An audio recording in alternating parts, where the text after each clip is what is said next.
Mars Venus Show. I am one of your hosts, Kente, all the way live from Los Angeles, California. And this is episode number 134. And I am joined by my wonderful co-host, the one and only Shannon. How you doing, Shannon? I'm good. How are you? I'm doing great. This is day 2 of Mars Venus week. Yesterday, we had a great show. The topic was simping. And these are kind of sister shows because tonight's topic kind of goes sometimes hand in hand with it. But I'm happy to have this conversation tonight. Let's introduce our guests. I'm gonna start off with the one and only Brooklyn. How you doing, Brooklyn? Great, King. How are you? I'm wonderful, man. How's everyone? I'm good, and I'm glad that you were here and excited to have this conversation with you, man. I am honored to be here. All right. And also joining us once again, another returning champ is the one and only Alan Roger Curry. How you doing, Alan? I'm good. Glad to be here. Now, I started to talk about this a little bit before we went on live. One of the reasons why I wanted to do this topic, partly when I first heard about this phenomenon or whatever you want to call it, I found it interesting. And then I was, Alan is an interesting cat. He's usually like this real kind of reserved guy, doesn't get real flustered, it seems like. But every once in a while, something happens where, Alan, I hate to say rants because when someone go ahead and say that. Go ahead and use the word rant. when people are making really great points, sometimes I think people minimize what they have to say by saying it's a rant. But Alan, let's just say, call a thing a thing.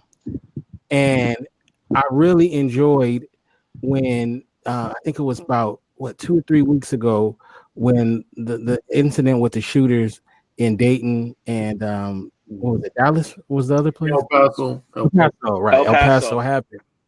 El Paso and just kind of you made a video that day, and why you were no part of the manosphere, and can you just kind of summarize what that video was about and what you were saying in that? Yeah, I did a video called simply that ARC is no longer part of the manosphere. And for those listeners who might be unfamiliar with that term, starting roughly with a few years after the advent of the internet, there a lot of men would kind of share camaraderie on different message boards and discussion forums, different blog sites, and then subsequently a number of audio podcasts and video podcasts that were supposed to be geared towards men's interests, men's challenges, men's advice with no direct interference from the female voice. And they started nicknaming that collection of discussion forums, blog sites, podcasts as the manosphere. And so it would include different people like myself. I'm like a dating coach. It included dating coach, relationship experts, bloggers, podcasters, authors, and just anybody who had an opinion on again, issues to do with men. And initially I enjoyed, being a part of the manosphere and proudly categorize myself as not only an active member of the manosphere, but a lot of people would categorize me as one of the pioneers of the manosphere. But in recent years, there's been this negative element that has kind of taken over, where guys just, at minimum, you got a lot of guys who just whine and complain about the flaws and weaknesses or their perceived flaws and weaknesses in women's behavior. And at maximum, you got guys who are just blatant misogynists, borderline misogynists. And at the most extreme level, you have guys that are known as murderous incels. Murderous incels.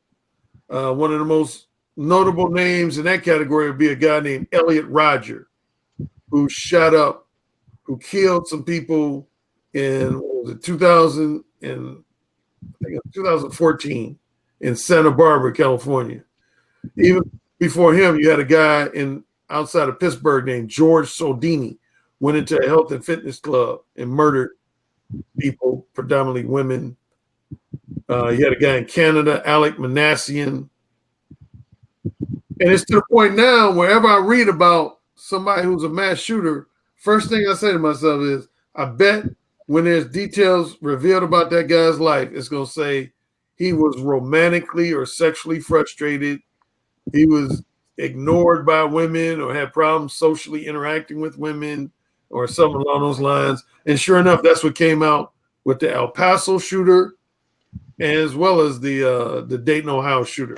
That both of them were kind of socially awkward. They felt like they had been unfairly rejected and ignored by women. And they just felt like life sucked. And they wanted to kill people, knowing good and well that inevitably they would probably get killed. So there you go. So yeah, that video, yeah, I kind of ran it. I just was like, I don't like what I see the manosphere transitioning into. It's just transitioning into a big wine fest, particularly on YouTube. Oh my God, yes. See, when I was on Blog Talk Radio, I never felt that element. Like, I participated in at least a half a dozen of your shows before. Your shows were always cool. But then once I started doing video podcasts on YouTube, I inevitably start getting sucked into this space where all these guys do is say stuff like, oh, man, all black women ain't shit. Man, fuck all of them, man. Fuck marriage. Fuck dating, fuck relationships. And I'm like, so you're going to become a monk? Right. No, man, I ain't going to become a monk. But, man, women are just the scum of the earth and blah, blah, blah, blah, blah. And then, in fairness, it's not just African-American men. You got a lot of Caucasian men. I haven't seen Hispanic and Asian men be as pronounced as maybe like Caucasian men, but definitely got a lot of Caucasian men. The biggest movement that, of course, they subscribe to is what's known as the MGTOW movement, which stands for men going their own way. There's some offshoots from that. Right. And so what I want to talk about tonight is how does some people get there, right? And what makes a person have no prospects of not. So let's start off with this. I remember you were on a show, the last time you were on our show, you talked about this thing called the 80-20 rule. Mm-hmm. And that was one of the things that a lot of people had more questions about. And I kind of want you to kind of go back over that, and then we'll use that as a jumping off point for the discussion. You were talking about, you remember what I'm referring to, right? Oh, yeah. I actually, when I used to write for the examiner.com, which is now defunct, I wrote an article about it. Now, the thing about that is not anything that's been scientifically proven. It was always like more of a theory or an assertion. I first came across it when I was in college, way back in the 80s. I remember I was reading a edition of Esquire magazine, and there was some notable psychologist who was talking about, he called it the 80-20 rule theory. He actually had the word theory in it. He said, a lot of people now just say the 80-20 rule, but it was actually called the 80-20 rule theory. And in real simple terms, what he asserted was that he said only about 20% of men in society would be viewed as, well, I already used profanity. You don't have any restrictions on profanity. No. Okay. Basically, I'm paraphrasing, I'm putting it in my own words what he said. He basically said only 20% of men in society are going to be looked at as men who women want to fuck just to be fucking, like basically fuck buddy types. Right. And he basically said the remaining 80% of men, they're either, in order for them to have sex, they're either going to have to be a woman's husband, a woman's long-term boyfriend, a woman's sugar daddy, a woman's trick. Oh, ignorant to that term, that's the client of a prostitute or call girl. They call them tricks. And what else? And he even went on to say there's going to be at least a small percentage of men that just ain't going to be able to get sexual companionship at all, other than maybe like a street prostitute or a call girl. And so since the manosphere has evolved, that's, I said over the last 5 to 10 years, that's become the basis for a lot of people's commentary. Is they'll refer to the 80-20 rule theory, and guys who feel like they're in that 80% feel some kind of way about it. You know, honestly, you got a lot of guys who feel like, well, why should I have to be a woman's boyfriend to get the pussy if another guy could just be a smooth, seductive womanizer and he gets the pussy without taking her out to dinner, without promising her long-term monogamy?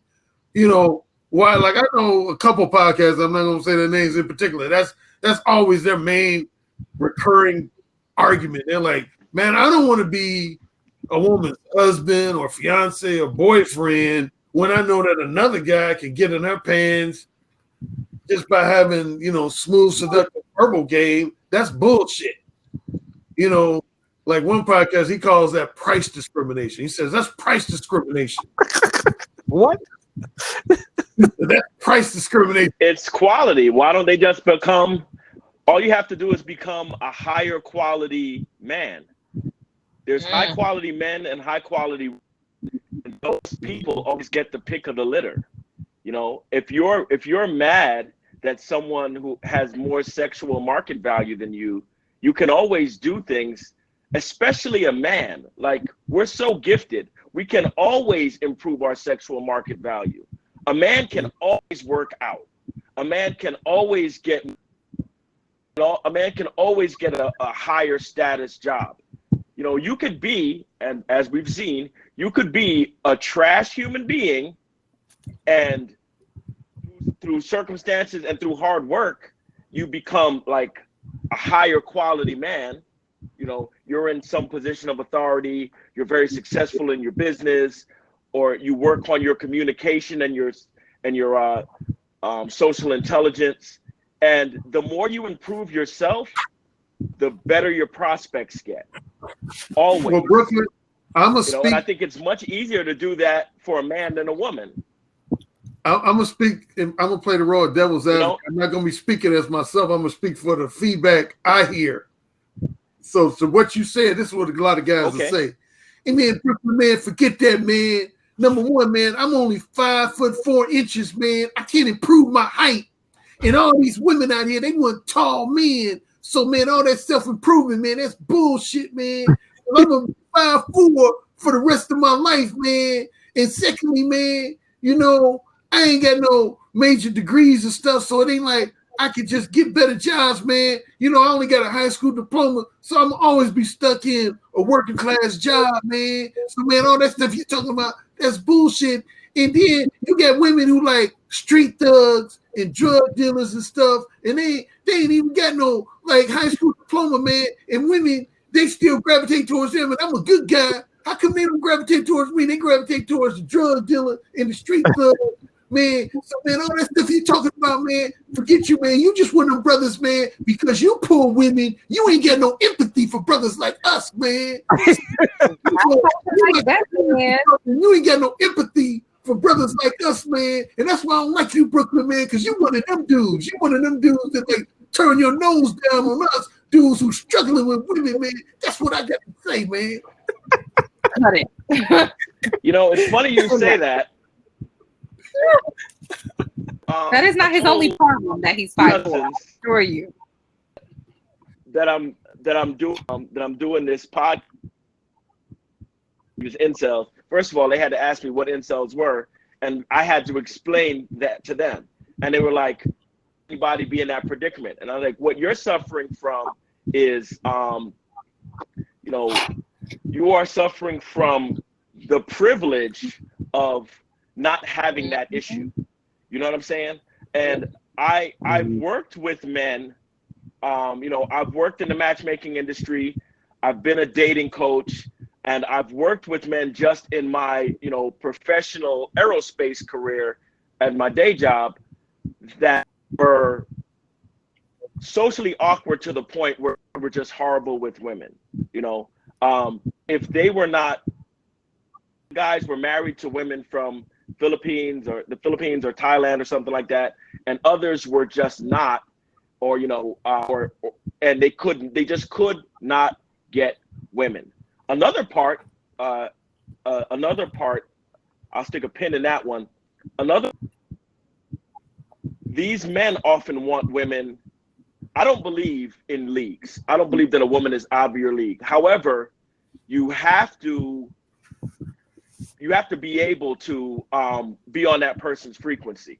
So if you want a supermodel, you live in your mother's basement.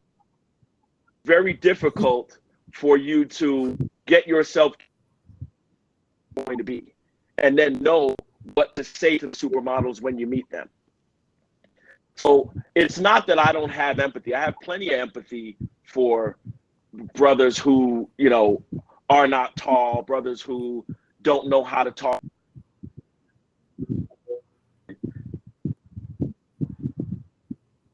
5'5". You know what I'm saying? There are plenty of cases of men, high quality men, short. In fact, Oh man. Oh man. See, Brooklyn man, he was disrespecting me. He empathized with me because he talked about me living in my mother's basement, man. Why he got to dog me out for living in my mother's basement? What's wrong with brothers who live in their mother's basement, man? I'm gonna tell you, I'm gonna say proudly, man. I'm proud to live in my mother's basement, and that shouldn't be held against me. I should be still able to pull a Victoria's Secret model living in my mother's basement. That's real, man. I'm keeping stuff 100, man. I'm keeping stuff real. That picture looks like you lived in your mother's basement. Don't do that. Yeah, hilarious. No, yeah, he was dropping some good knowledge. It was. No, but it's like to follow up what he said. It's funny. He mentioned like the league thing. I've had guys say to me, Alan, it sounds like you feel like if a guy on that mythical scale from 1 to 10, if a guy is a 4, that he should only go after 4s. If a guy is a 6, he should only go after 6. Man, I want a 7, 8, 9, 10. That's what you hear a lot of guys say on these manosphere sites. They'll say, I want none below a 7. If I can't pull a 7, 8, 9, or 10, I don't want anything. And over half the guys saying is a guy that most women honestly wouldn't consider a 7, 8, 9, or 10. Right.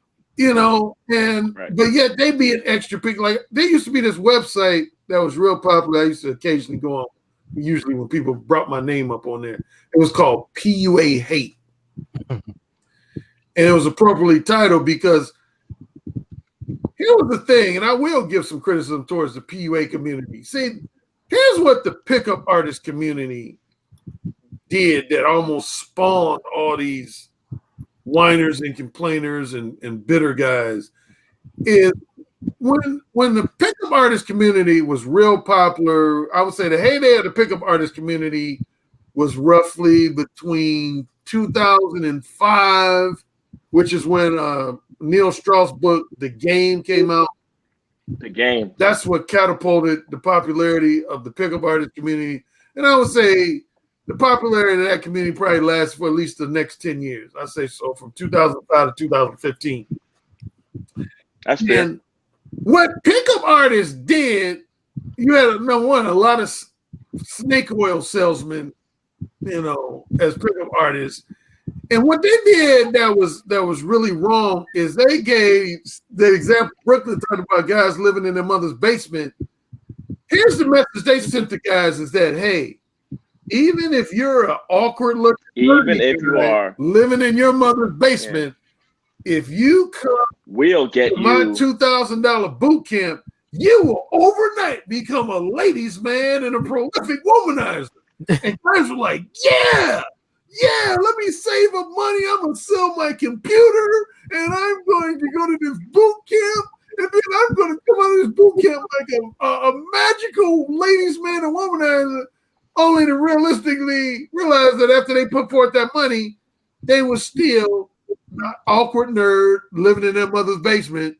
And then when they realized that, they said, hey, I think I've been bamboozled. I think I get tricked. I want my money back. And the pickle bar is like, no, actually, if you read the fine print, it said no refunds. So that's what caused that site PUA hate to start, is guys would come on there bitching about how they lost 1,000, 1,500, 2,000, 3,000 on some pickup artist weekend boot camp.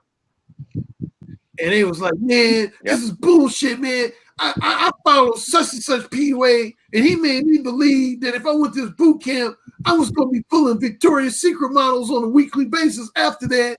And it turned out it was all bullshit. And anyway, the other point I was going to say about it, when they smell PUA hate, a lot of guys who literally were living in their mother's basement would be saying stuff like, oh, if a woman's not an 8 or a minimum of 7, I don't want anything to do with it. I would be like, who is this motherfucker to be picky? Right. He working at the local grocery store part-time as a stock boy in a bag packer. Right. Living in his mother's basement. Why would she want you? He ain't going to accept nothing lower than an 8. That's crazy. But speaking of PUA hate, the reason why PUA hate is no longer in existence is because of Elliot Rodger. Elliot Rodger was an active member on that message board. And when he shot up those people, the FBI got involved. They wanted to know everything about his background. They found out. And even though the owner, he says he just terminated the site because he wanted to, it's too much drama.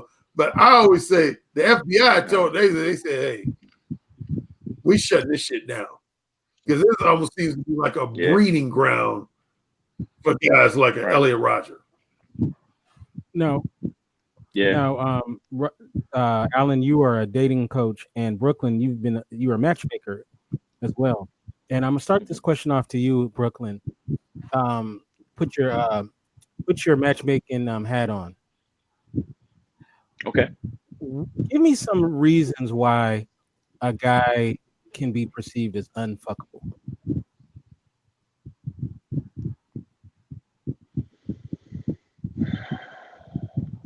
Here's the thing. It's very simple. Men and women are not alike, right? Mm-hmm. And I always state that it's much easier to be a man. Why? Because men from across the street, we see a woman and we know whether or not we're attracted to her, and it's binary for us, right? So some men claim to be sapiosexuals. Most 99% of those guys are lying. Women claim to be sapiosexuals, and I do believe them because, I've had women tell me, literally they watched a podcast like this, or they saw me in a debate with one of my friends or something, and they were attracted to that, right? So men have it so easy, but I'm trying not to be the guy Alan is talking about, right? It's because sometimes it's easy for you and it's not easy for everyone. So I get that.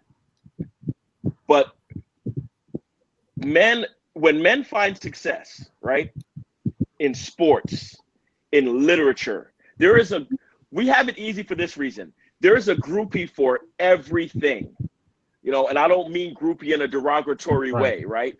But you're a philosophy professor and you've got 17 20-year-old women in your class swooning over you because they're philosophy majors and you're a god to them, right? You're a basketball player and there's beautiful women in the front row you're a god to them, you're a king to them, you're great at what you do. And you could literally be the manager of a McDonald's, because I've actually seen this happen, right? You're the manager of McDonald's. You are the king of that particular domain, right? So you could literally be a guy working at McDonald's, make it to manager, and someone younger or someone different is looking up to you because you're the authority figure in that. So to me, it's pretty easy. Being a matchmaker, I saw the most difficulty for women. Well, Brooklyn, I have a PhD. Brooklyn, I'm a doctor. Brooklyn, I'm a partner at my law firm. That doesn't make them much more attractive to men. You can't status and dollars your way as a woman into higher sexual market value. The world, I mean, it's great for you personally and your bank account and your 401k, but historically, that's not how men and women are set up. If it's 2,000 years ago and Alan is a better hunter than I am, and all the women in the tribe know it, Alan's more attractive. Right. This guy brought home a whole brontosaurus. Right. I brought home 3 fish, and this guy brought home a brontosaurus back. He is the more attractive catch. There are places like out in Malaysia and stuff where the shorter guys were more desired because they were better swimmers, they were better fishermen. It just helps to be short. If you're a Viking, it probably helps to be tall and muscular. You see what I'm saying? So it's location dependent. But if guys are awkward, if guys are unkempt, like, it's not even to me so much about being handsome, because if you've got a manicure and a pedicure and some good cologne on and a shirt that fits properly, because you got it tailored or you bought your proper size, women are going to look your way. If you smell good, women are going to turn their head. You know what I'm saying? So you don't have to, wait till you get done with a year in the gym. You can do a lot today to make yourself more attractive. But if you are in the same sweatpants you've been in for the last 3 weeks and you're in the basement playing, Call of Duty 8 or whatever's out now, and you're not doing life, everybody wants a dime. I'm talking to you for, out of the goodness of your heart. Sex is not a charity. Women are not running a charity. There's a man that Alan knows him. There's a man named Rollo Tomasi who wrote this book called The Rational Male. In that book, that book's on my nightstand next to Alan's book. In that book, he says, not negotiate desire. What does that mean? A woman is going to fuck you differently because she thinks you're hot than if your marriage counselor said, okay, you guys need a date night. You guys watch a movie and have sex every Tuesday. You think that's the same sexual experience? A woman meets Idris Elba or something and wants him and gets to go to his hotel room. You think she's gonna have sex with Idris the same way the woman who has been forced by a counselor or negotiated with her husband to do it on one Tuesday a month? I've heard guys say they only had sex on their birthday or on Valentine's Day. That's a horrible existence, in my opinion. I mean, it's a higher percentage than the incels, but I think that you have to do the work. A lot of the incel community, they don't want to do the work. They're trash people, and they, sorry guys, I don't know you all personally, but if you're a trash person, you're not doing anything with yourself, you're not keeping yourself well groomed, you're not even trying to talk to women when you see them, and you believe that, Megan Good is going to ring your doorbell, or she's not. That's not happening. Before I go to Alan, I want to ask Shannon, as the resident woman on the panel, what are some things that totally turn you off to guys? At the top of my list, passive man, poor hygiene.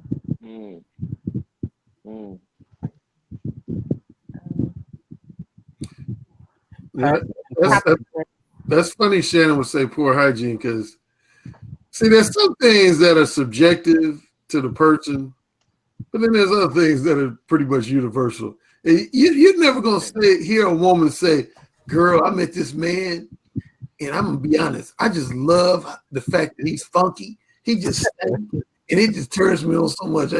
He's just funky every day, and I just love it." Nope, said no woman ever. Said no woman ever. Oblivious to the way people smell. That's funny. Yeah, nobody likes funky.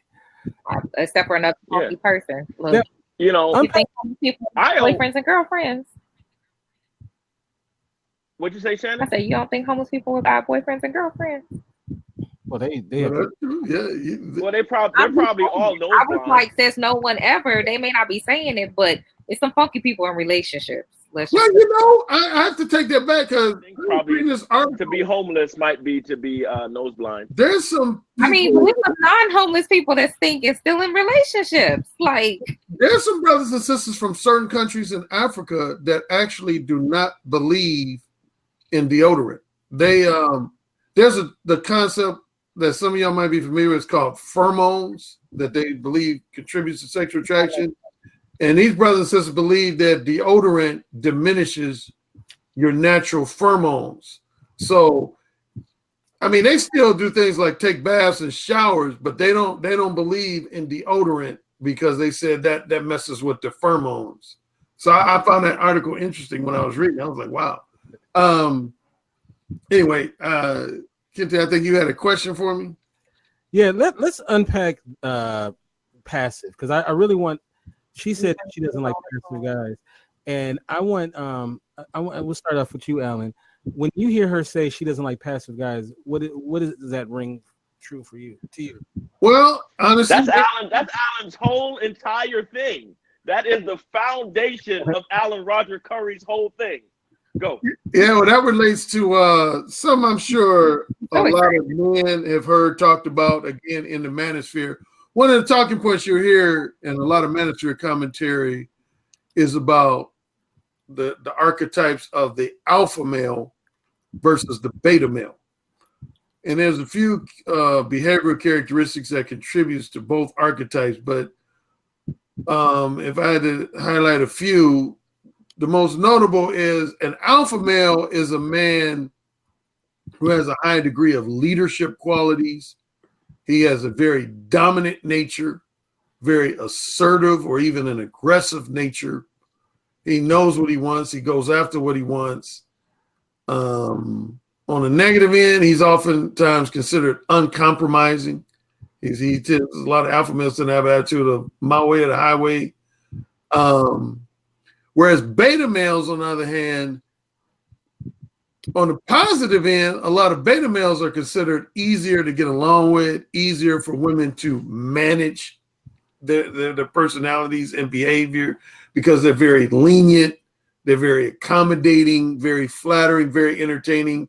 But to go to Shannon's word, beta males are perceived as very passive, and even in some cases, just subservient to women. They would be enthusiastically willing to let a woman wear the pants in a relationship. And the truth of the matter is, most women, well, see, here's the thing with women. I always tell men there's a lot of characteristics that women will find appealing when it comes to non-sexual companionship, that they will find a total turnoff when it comes to sexual companionship and vice versa. And that's one of them. Like for example, if a woman just wants, say, Brian to be her purely platonic friend, she won't necessarily have a problem with a guy being passive. That's not a deal breaker for her if the guy is her. That's prime friend zone material. Yeah. But now if she's looking at that guy as a potential lover, then that's when the quality of passive make a woman say, Like I've heard so many women over the years tell me, they say, Alan, I can't get turned on by a guy that I know I can have my way with.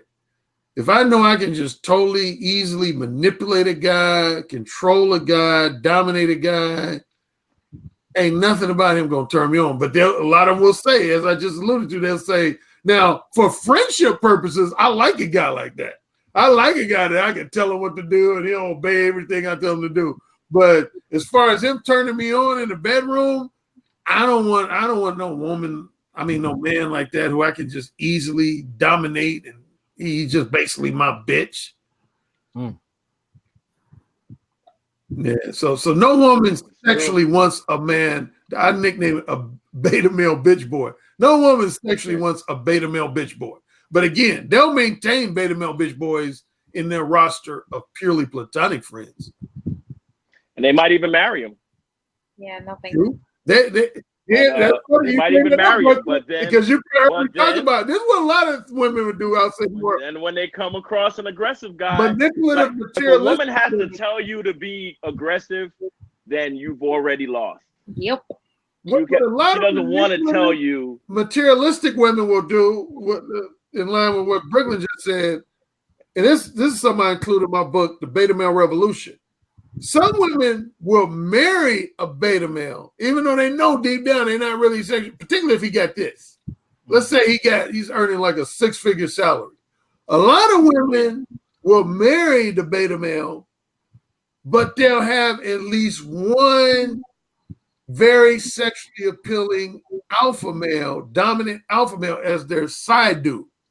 Because truthfully, I wrote an article where I admitted there was one quite unfortunate the Negro Manosphere, a site called the Negro Manosphere, where I mentioned that, for better or for worse, between the age of 17 and roughly the age of 37, I was the side dude for as many as 40 different women.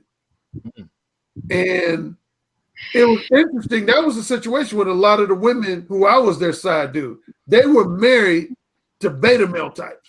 Financially self-sufficient, and even in some cases wealthy beta male types, but they wanted me for sexual companionship, just sexual companionship only. That was my role, just to get them to dick. How could they use you like that, Alan? Yeah, I'm telling you, just using me for my dick and my sexual satisfaction. Yeah, sometimes I would get into lengthy conversations with them, and they would tell me, like, they would say, I would never leave my husband, even though I'm not sexually attracted to him, because he takes care of my bills. He's real good with my kids. You know, he pretty much lets me have my way. So the attitude was, the only time a woman's going to leave a guy like that is if there's another guy that's offered even more money or a greater upgrade in lifestyle. But I did a Patreon exclusive video about this recently. It was called When a Woman Will Just Simply Cheat on You versus When a Woman Will Leave You. And I basically said, a woman, if all she's looking for is just kinkier dick, better dick, more satisfying dick, she ain't gonna leave that guy. She's just gonna have a side dude. Right. But when she will leave a guy is if either A, she finds a guy that she has a better emotional attachment to / non-sexual attachment to, and or he's offering a better lifestyle, an upgrade in her lifestyle. That's when a woman's going to leave a guy. Hypergamy. There you go. That word, hypergamy. Before we go deeper into it, Shannon, you want to recognize everybody that's here? No, not really. She said, no, not really. Hey, everybody in the chat. You know what? I mean, I'm the lone woman on the stage. I do what I want. Oh, Jesus. Hey, everybody in the chat. I see in the chat room, Dante, Jake, Stephanie's here, Kiana's here, Dr. Vibe, Footman, Footman. LA Wade is here, Weston, Brad, Patricia's here, D, Ryan, and of course Andre. Thank you so much for being here, and I hope you are enjoying the show. Okay, so I want to. Good, kids, eh? Yay! All right. We got to find out why Shannon refused to do the magic mirror thing for some reason, but she's protesting. In a mood, I guess. Anyway, okay, so let's go to these fellas who have no prospects, right? Okay. Is there a such thing as a lost cause with some of these guys? can they improve? Can they improve and get into a better situation?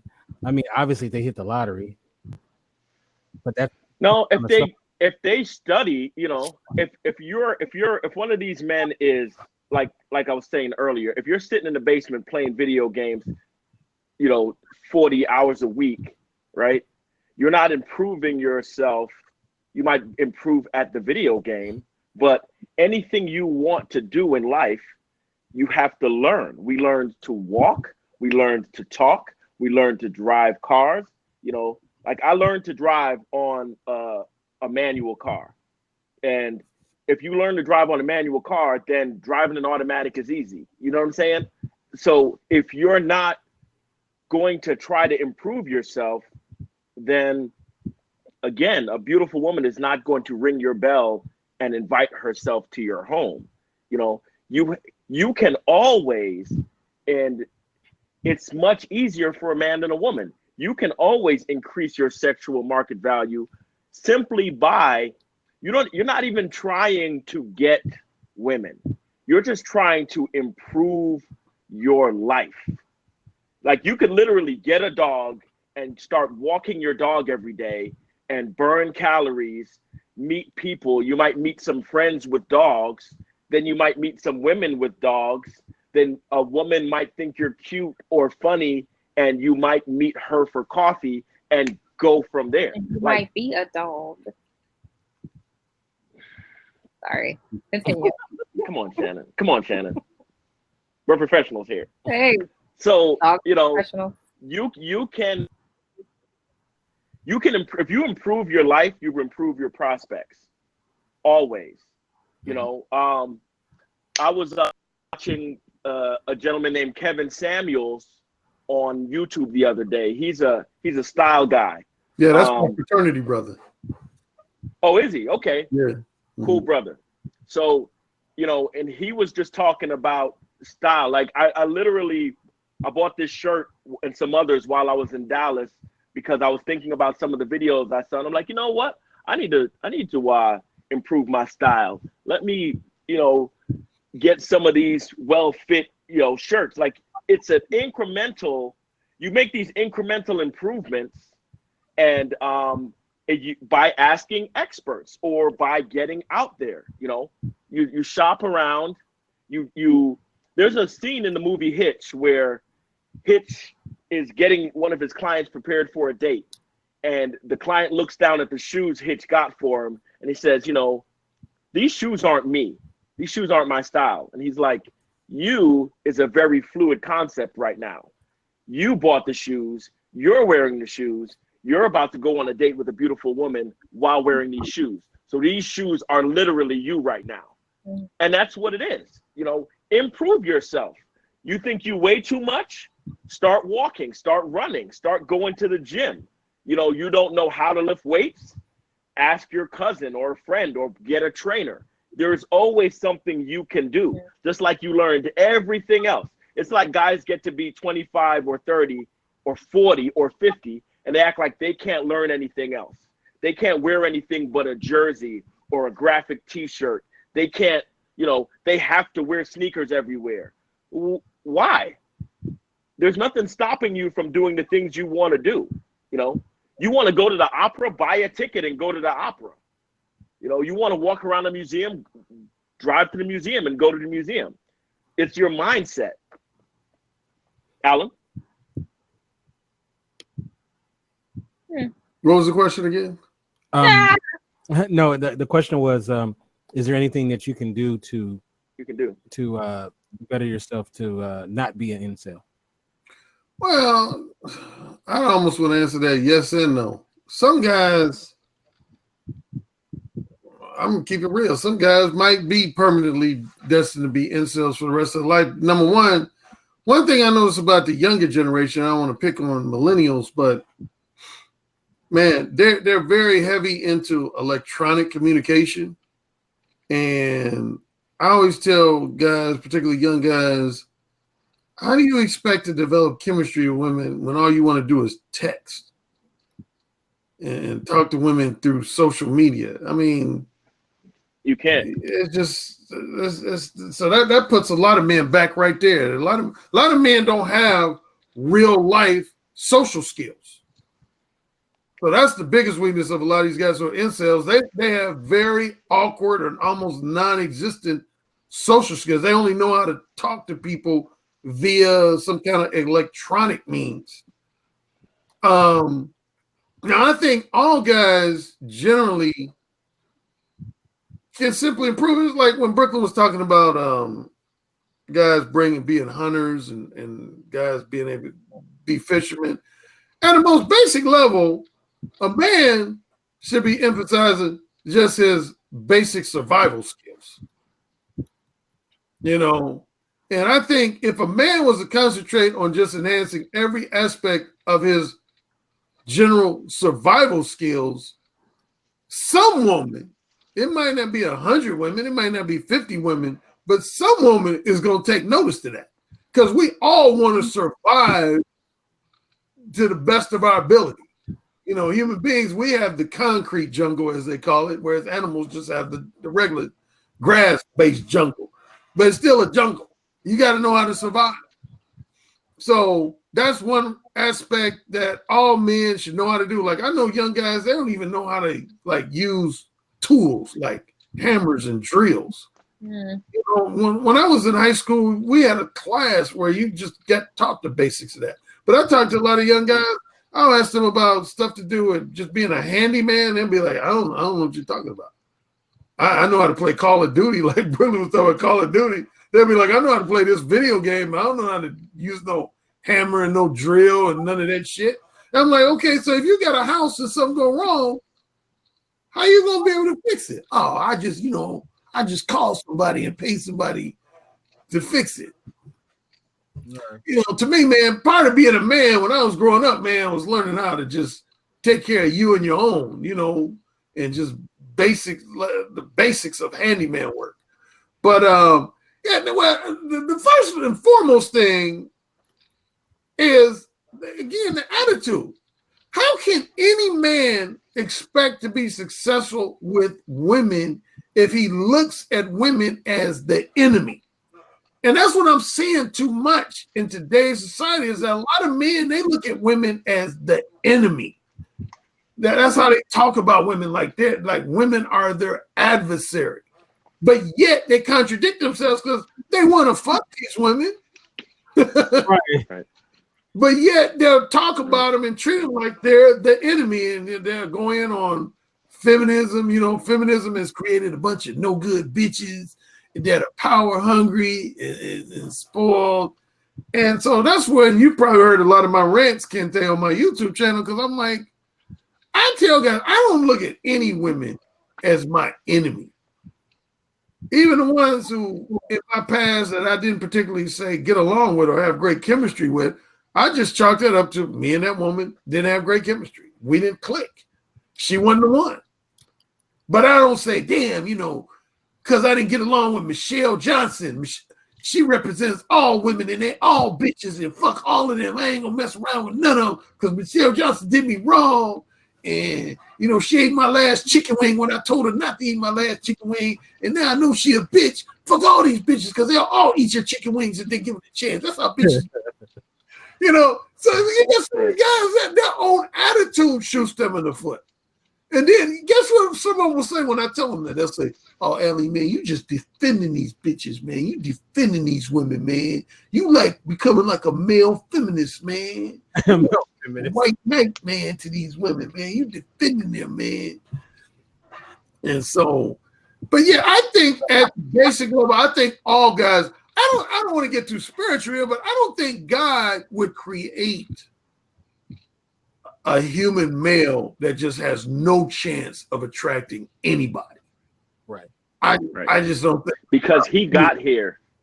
You know, you got here because of your family tree. The men before you that looked like you, 90%. I look like my dad. You know what I'm saying? Like the men before you have, you know, reproduced to get to creating you. So there is some, you know, you've survived. Your bloodline has survived up to now.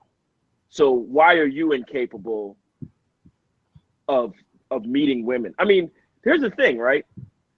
It's not like what we're asking or talking about is even procreation or marriage. We're talking about the men who literally believe, and that's part of it, it's a mindset. They believe no woman would sleep with them. They are involuntarily celibate. Now, I mean, I've always thought that was a thing only for married men. If a man is married and he's in, you know, a somewhat unhappy marriage, and he's in a sexless marriage, we've covered that in the past too, then yeah, you're involuntarily celibate because you're married and your wife won't have sex with you, so you're kind of stuck unless you start cheating, right? But we're talking about men, presumably young men, most of these incels, right? Mm-hmm. You're 20, you're 30, you're 35, and you're such a, what are you? You're such a troll, you're such a goblin that no woman is willing to sleep with you. It just seems unlikely. Now, you know, Kente, here's what's interesting. In Japan, they have a group of men known as herbivore men. Now, these men are voluntarily celibate. They just don't want to date. They don't want to get married. They really don't want to socially interact with women at all. And yeah, they're known as herbivore men. And I read this article. How is that different from MGTOW? That sounds exactly like the MGTOW guys. It's kind of their own, yeah. In many ways, it is their own variation of MGTOW. And yeah, matter of fact, it's considered a crisis in certain areas of Japan. And that's the article I was reading. It said there's almost this crisis going on because a lot of the young people just simply don't want to get married. Most of the guys don't want to get married, and even a lot of the women are not interested in marriage, and they worried about how that's going to play out for the future of the country. That's crazy. That's crazy. Stephanie had a question. Is it possible for women to be incels? The first incel was a woman named Alana coined the phrase incels by starting a website to discuss her sexual inactivity in 1993. Get out of here. I didn't know Interesting. That. Wow. I didn't know that either. What I'm here for, baby. Wow. That's I did not know that. So, hey, Stephanie. So, I mean, can a woman? By the way, Stephanie, you are not an incel. Stop it. Oh yeah, definitely not. Let's not do it. Is it even possible for a woman though to be incels though? Kind of yes and no. I would say this: a lot of women. Well, because men have too many fetishes. Men have too many fetishes for any woman to be an actual incel. Women generally have too much dick thrown at them for them to be. I mean, they would have to make a committed effort to be an incel because it's like, I don't know if you guys are familiar. And then it's not involuntary. Right. Patrice O'Neal had this joke one time. He said, us men, he said, man, the way us men are wired, we'll fuck anything. He said a woman could be living in a dumpster, but if we horny, we're gonna fuck that woman in the dumpster. We're gonna be like, shit, she got an ass, she got titties. I'm gonna fuck her, and I don't care if she's living in that dumpster. And the audience was cracking up, particularly the men, because they knew there was a high degree of validity to that. So that's why I would say it would be more unlikely for the average woman to be an incel, because some dude gonna always be trying to fuck a woman. I don't care if she's tall, short, fat, skinny, old, young. You know, like I had a dude write me saying he's really into older women. He likes women like in their 60s and shit. And he's like in his late 30s. He said, man, Alan, I love fucking women that are in their 60s, man. I get like this fetish for older women. I was like, damn, okay. So, you know. Wow, 60. That's I can't say like, damn, that's a little up there. Yeah, wow, that is. Teach his own. Yeah, you never know. That's pushing it, Dante. Literally.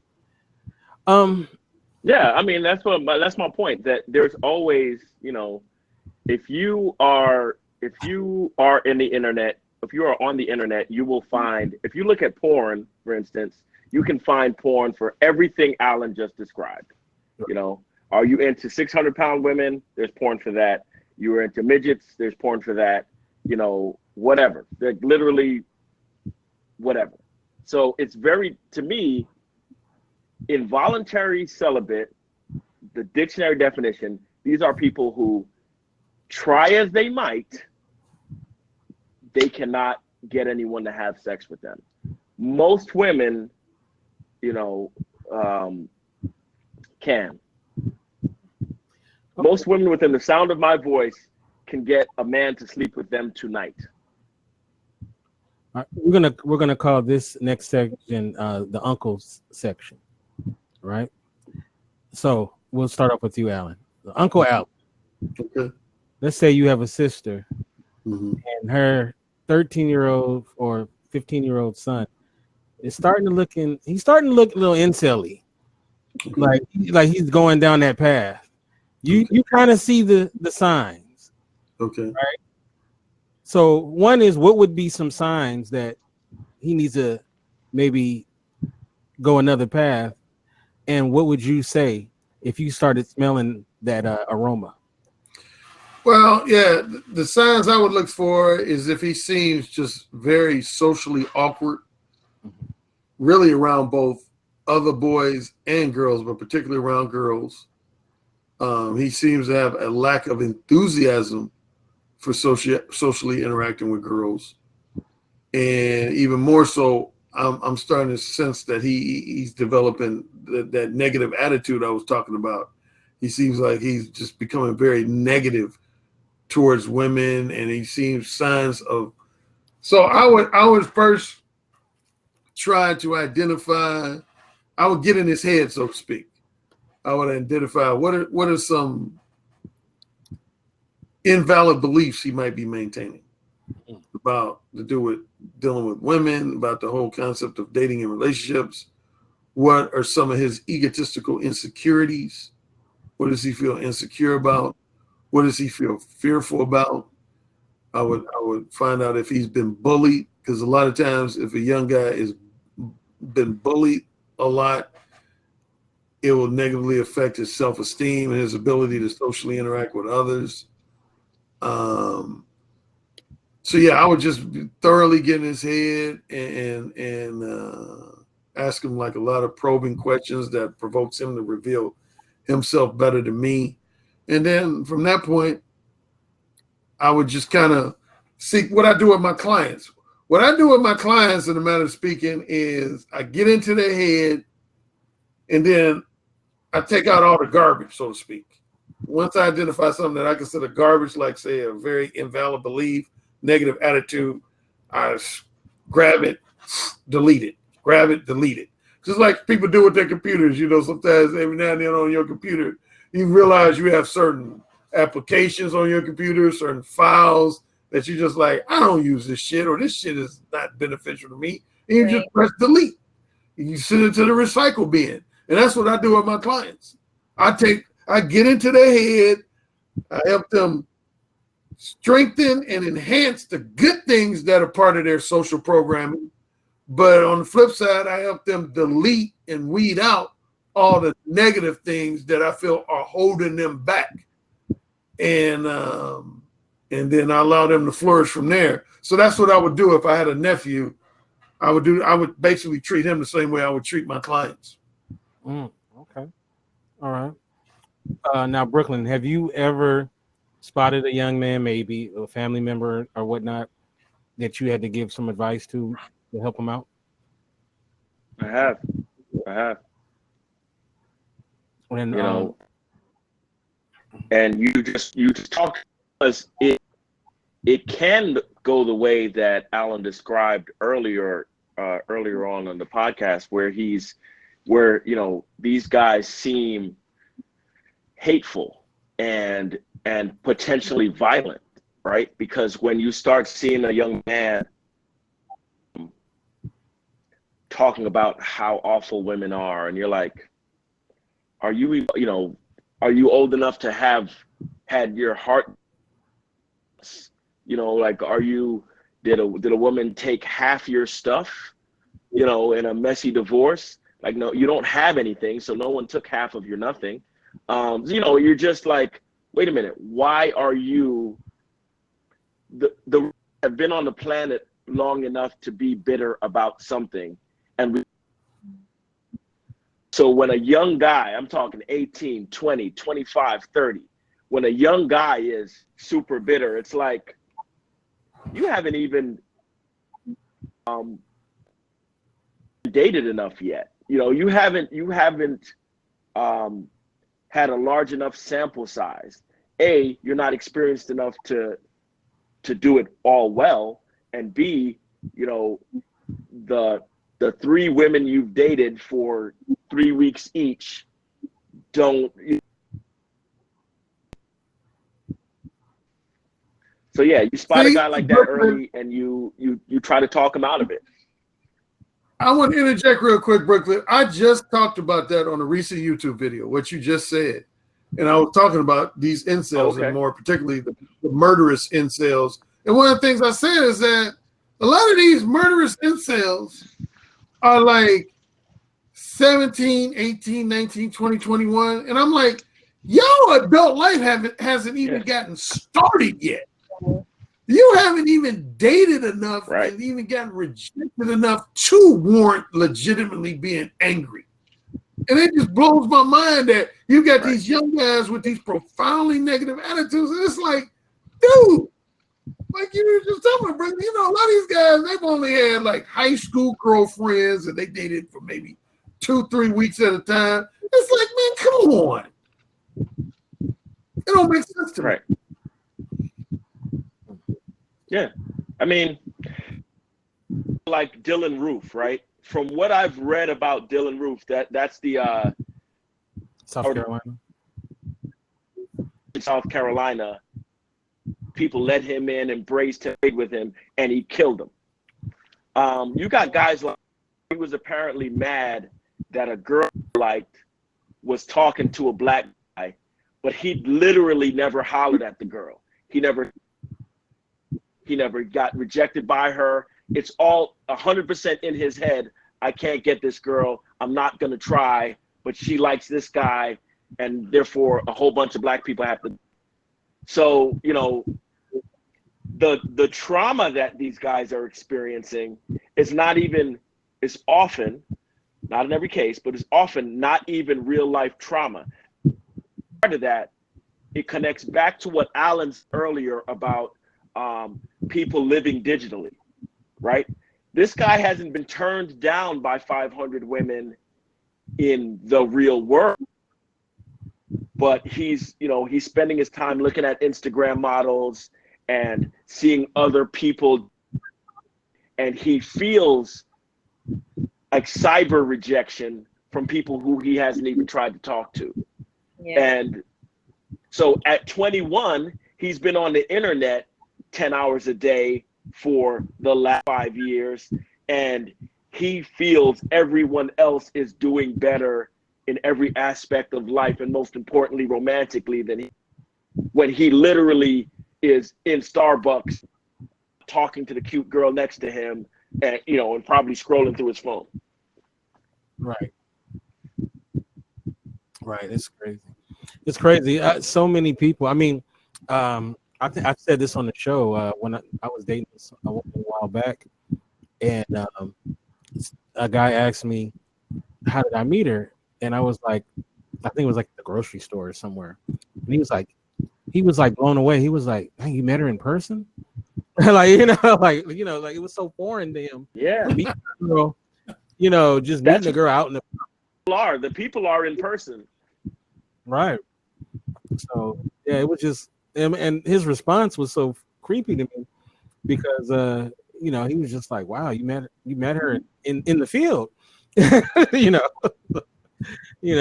I mean, I guess times have definitely changed, but it is what it is. I want to ask Alan this question before we say goodnight on the show. I want to go back to mode 1. Mm-hmm. And since that book has come out, and of course your other books as well, but specifically Code One, are you pleased with some of the responses you've gotten from guys who read your book? And Brooklyn has read the book as well. He stands by it as well. Have you been surprised, honored, taken aback, or what are some of the responses you've gotten and the emotions you've got from just hearing guys who read your book and have used it in a positive way? Well, you know what's been interesting that's somewhat related to the topic tonight. I always tell the story that one of my first speaking engagements was in Chicago. There was a young lady I knew who used to sponsor singles events for young professional upscale brothers and sisters in Chicago. And it's funny, she had heard about my ebook version. At that point, it was just still an ebook. This was in January 2006. I came out with my first ebook version in May of 1999, so a little over 20 years ago. And she heard about it. At first, she had some lighthearted criticism. She said, I heard you got this ebook that's about teaching men how to get more pussy. That sounds so shallow and superficial. I said, have you read my ebook, though? She said, no. I said, well, you need to read it before you pass judgment on it. She said, yeah, I'm going to read it. And then I made this deal with her. I said, if you read it and you think it's nothing but just shallow, superficial drivel, you can put that on your website. You have my permission. But I said, if you like it, you're going to help me promote it. She said, okay, deal.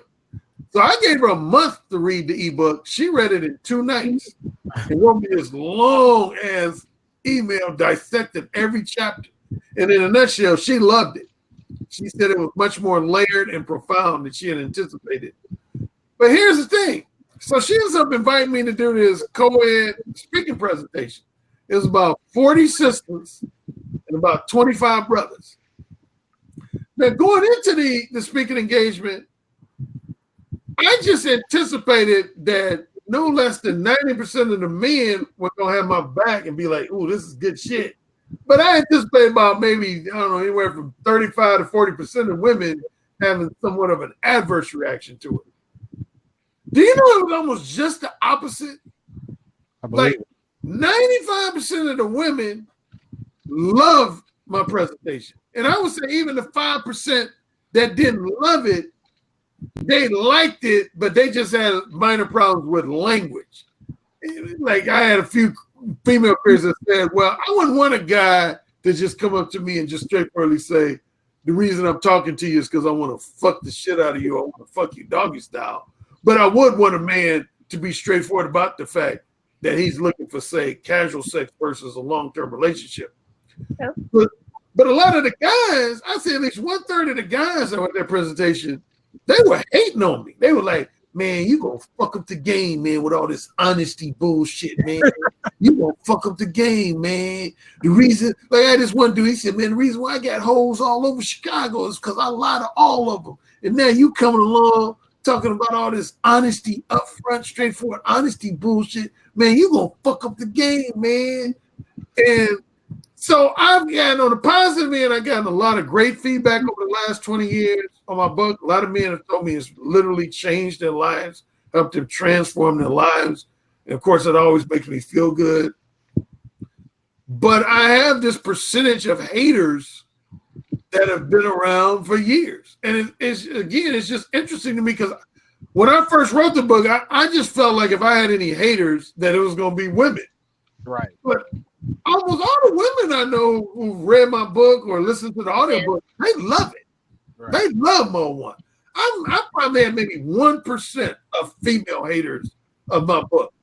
But a lot of guys, man, even some fellow dating coaches, I can name a couple, but I'm not going to name their names. But I've had a couple of dating coaches come out to me like, yeah, Alan Rice Curry, he be talking about all this honesty shit, man. Fuck that, man. I'm about lying to these bitches to get them in bed. I'm about manipulating these bitches to get them in bed. Fuck all that straightforward honesty. Man, that's bullshit. And it just trips me out, man, that I have all these male haters, man, of Mo One. But I definitely would say I have much more supporters, guys who benefited than I have critics and haters. That's pretty cool, man. And it's been 20 years. Yeah, it was for the ebook version. Yeah, my first ebook. Well, actually, technically, I wrote my first version of one in summer of 1995 on the urging of my older brother Steven. I was living in Los Angeles and he was living in San Diego. And a lot of his guys who worked for him, he was like a manager at this marketing firm. They would always ask him for dating advice. And he would always give them his own brand of dating advice. But then he would say, well, y'all really should be talking to my younger brother. And they'd be like, what's up with your younger brotder? And he said, man, he had this real bold, confident, straightforward style that really worked for him. And he would tell them some of my stories. And they would be like, man, get out of here.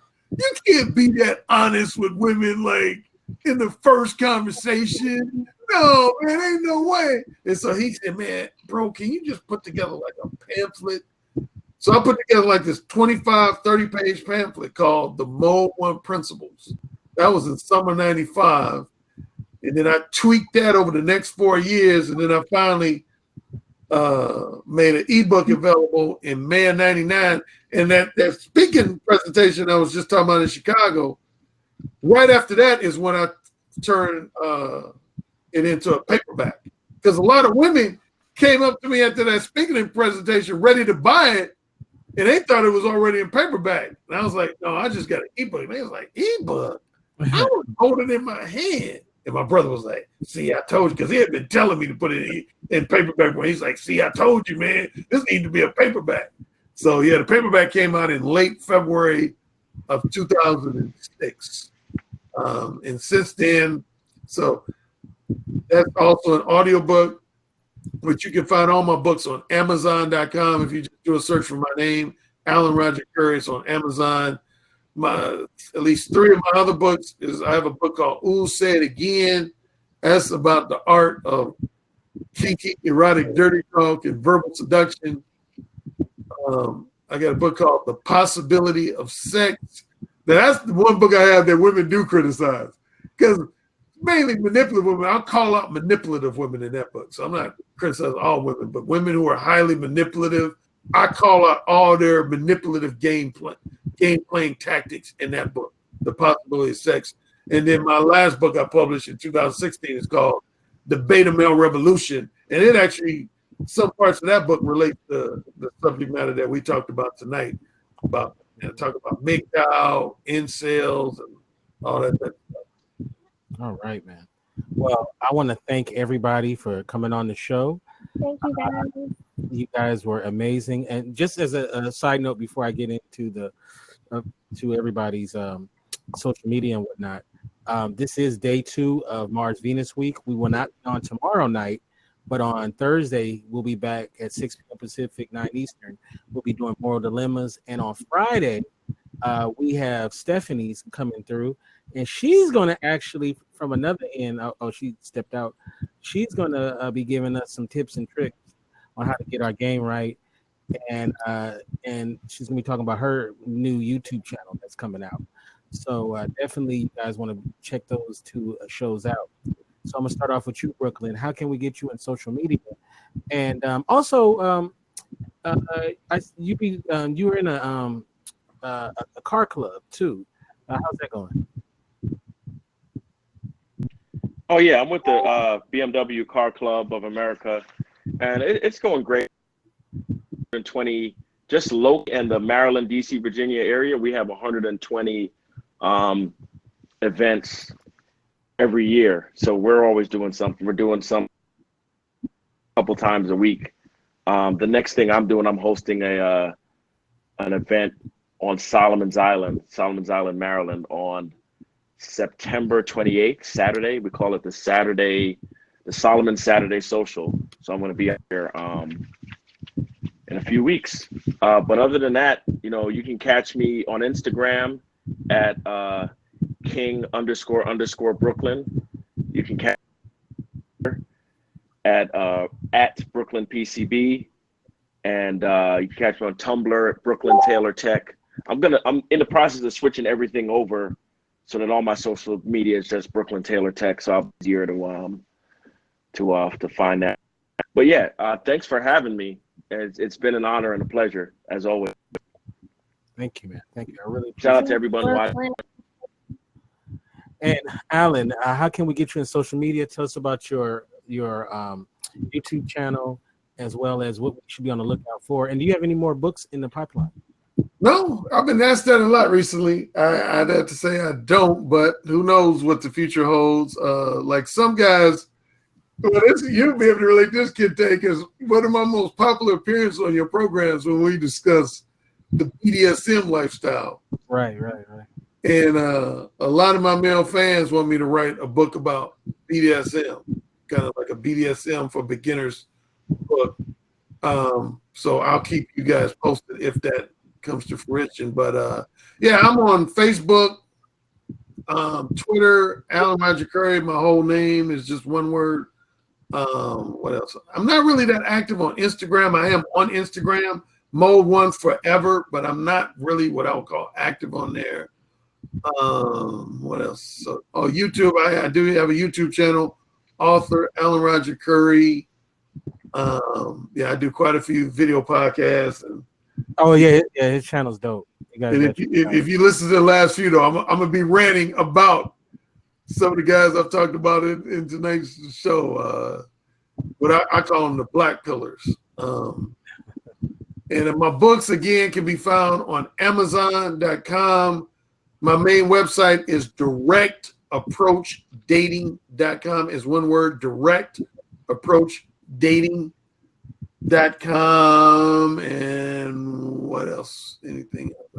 Oh, you can read my biography. I have a biography that's on Wikipedia. And you're originally from Gary, Indiana, right? Yep, grew up in Gary, Indiana.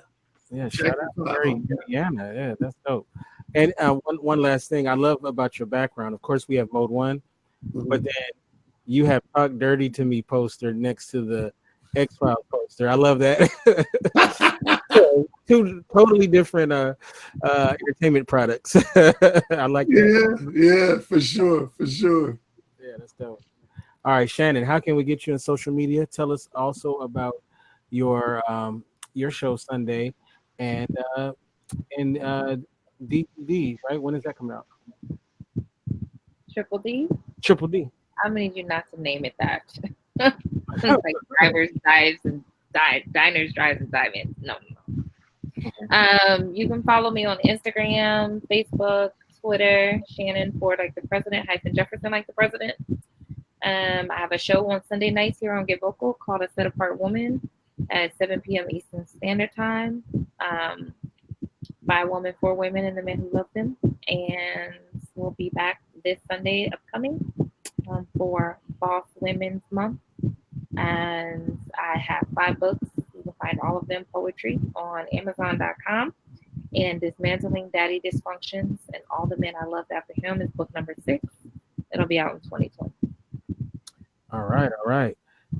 You can get me at Kente F on Twitter, Kente Ferguson on Instagram, and of course the website is indyradio.org. As I said, we won't be on tomorrow, but we will be on Thursday and Friday to close out Mars Venus week. Thank you everybody who showed up, and hopefully we get you guys back again here on Thursday. Have a great rest of your week, and God bless. Bye. Thank you. Thanks. Thank you. Good night.